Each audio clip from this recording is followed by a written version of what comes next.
At this time, it's my pleasure to introduce you to Lisa M. Gomez, the U.S. Department of Labor Assistant Secretary for Employee Benefits. Lisa, welcome to Let's Talk. Thanks so much for having me, Denise. Happy to be here. Well, I say that, and we talked a little earlier, so I'm part of the welcoming committee, so I'm welcoming you to Washington, D.C. as well.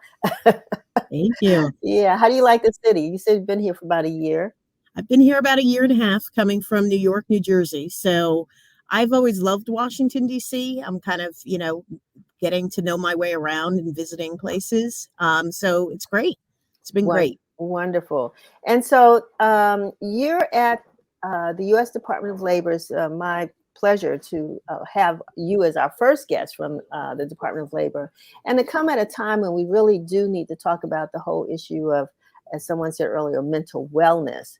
So if you can just start off to, tell us about your role at the Labor Department, and then how you all have sort of prioritized mental health as an issue that needs to be addressed by federal government, and I'd say local government, and the private sector. Sure. No, thank you so much. And I love the news you can use, because hopefully a lot of people can use this information. So many people are living with mental health and substance use disorder conditions, whether themselves and their families, with friends, coworkers. And at the Department of Labor, we are committed generally to protecting the rights of workers and their families.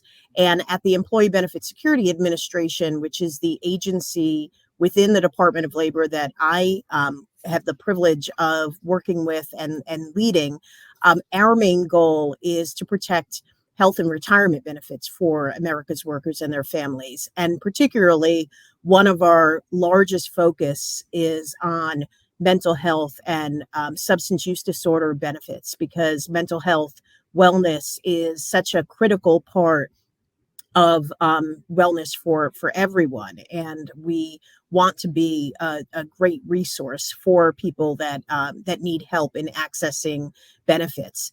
And under federal law, people have a right to not have to face greater restrictions in trying to access care for mental health and substance use disorder conditions. You shouldn't have to run further, jump higher, be going through more hoops to try to go see a doctor or get treatment or medication if you are suffering from severe anxiety than if you are suffering from severe knee pain. It should all be the same. And we're getting to there, but that's not the place we're in yet. And I think that your point of having a whole of government approach, that this is not only federal, but it's federal, state, local. We all need to be working together to enforce protections, to see what protections are there, to strengthen them if they need to be strengthened, and to make sure that we are making sure that we're protecting and enforcing rights that folks have to access mental health care. Lisa, I'm curious if this is because we've come out of a pandemic, right? And a lot of people have been isolated. I haven't heard a lot about, these services. I'm going to assume that they're not new, but how have they become such a priority at this time? Is it a result of the pandemic? The fact that people are still, I'm not saying they need to come to work, but you're at work. Yeah. I'm at work. Yeah. And that interaction certainly does help. So what is there? Tell me how this has become such a priority for the Department of Labor. Sure. No, you are exactly right. Mental health, certainly mental health issues and substance use disorder issues certainly were out there way before the pandemic. And the mental health parity rules, like the requirements to have equal treatment when it comes to mental health care as compared to medical care, have been on the books. But with the pandemic, and with, as you say, people being isolated, dealing with illness, dealing with loss, dealing with losing jobs, changing weight. There were so many changes and so many effects, kids in school, having to not be in school, having their school experience interrupted. I mean, just so many aspects of the pandemic that really altered people's experiences and amplified mental health issues and substance use disorder issues. People were alone and perhaps turning to substances more to deal with what they were feeling. And so we have really, since the pandemic, have increased our efforts to try to reach out to individuals to let them know that we are here, that we're an agency who is available to call us, reach out to us, either if you're having trouble accessing treatment, if you can't find a provider. Once you've come to the point that it's hard to come to terms with the fact that you need help. It can be hard for lots of people. Once you get to that point, you shouldn't have trouble trying to get that help. And so whether you're having trouble accessing a provider, finding a provider that's not a long drive away or takes 6 months to get to, or if you're lucky enough and you've found a provider to get to those benefits, that you're not having to go through various steps of pre-authorization and having claims denied and all of these various obstacles that can be in the way. So we are really focused, and for the past 2 years have been very focused on enforcing rights and increasing our outreach through shows like yours today to make sure that people know that we're there and we're available. And we have benefits advisors through the Employee Benefit Security Administration, or EBSA, that are across the country and are available by phone toll free. And I can give the number if that's okay. Sure. Yes, definitely. It's 1-866-444-3272. And those last four numbers stand for EBSA, the Employee Benefit Security Administration. If you call that number, if anyone were to call that number and say, hey, I'm having trouble accessing care, can you help me? I'm having trouble getting my claims paid. And we do that for all benefits, but we're focused right now, particularly this month. And, generally we're focused on mental health, because mental health is health, but folks really need assistance and in accessing those benefits. So we're here to help.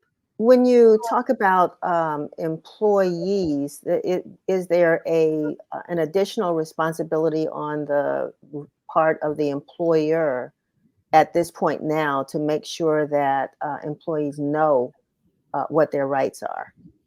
There definitely is. It's a great question. And as I mentioned before, mental health, we are in a mental health crisis. We've been in a mental health crisis, and it's something that we all need to be working together, whether it's any level of government, communities, families, and employers and employees need to be working together. So from the employer standpoint, at the Department of Labor, the department generally has a mental health at work initiative. And if you go to the department's website, which is dol.gov, you'll see on our main page, there's a link to the Mental Health at Work initiative.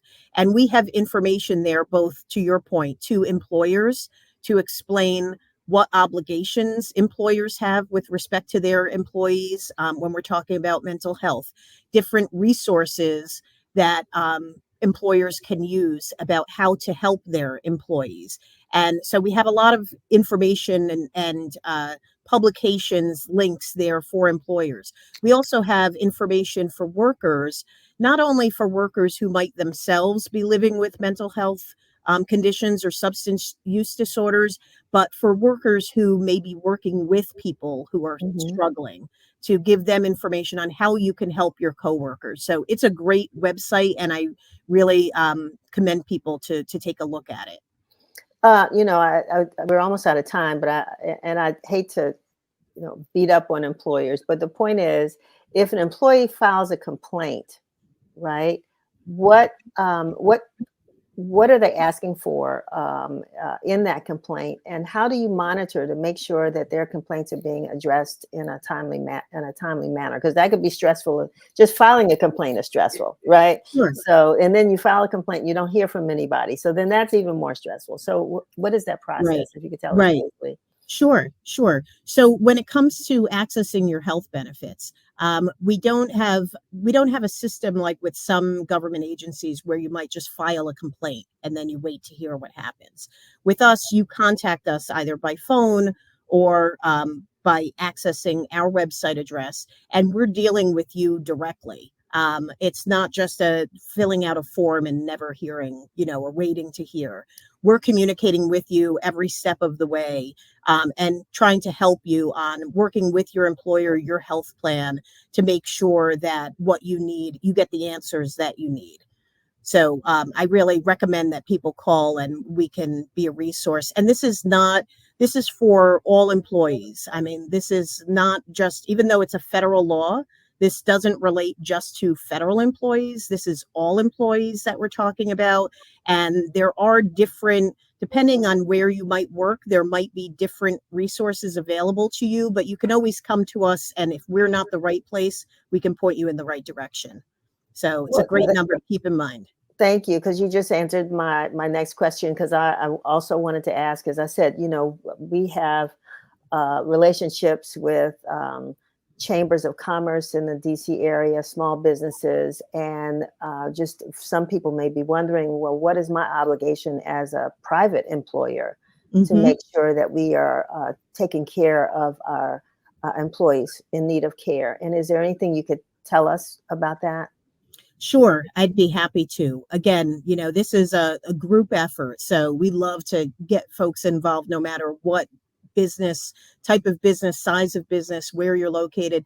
But if you go to the DOL.gov website on mental health at work, we have resources there for employers, all types, private, public, information that's available. And then also on the employee side, no matter where you're working, we can help you. And even if we don't have direct enforcement ability over whatever plan you're in, we can point you in the right direction. So, like I said, it's hard enough to live with these conditions. We don't want to make it harder to find help. So come to us, and if we can't help you, we'll point you in the place where you need to go.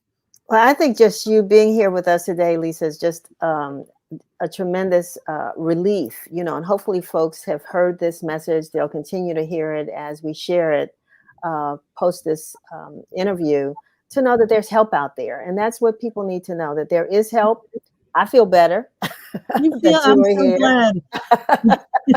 We can make one person feel better every day. We're doing our job. That's what we want to do. Just to help Wonderful. people. Well, stay in touch. We want to make sure that we provide our viewers and readers with more information that your agency, Department of Labor, provides, because people are still working, they're still looking for jobs, and they want the best experience. So I'm glad that you're there and shared this time with us today. Thank you so much for the opportunity. It's great speaking with you. All righty. Have a great one. Have a good weekend, and happy Mother's Day. Happy Mother's Day. Yes. All righty. You and all the mothers. All right. Thank you. Take care.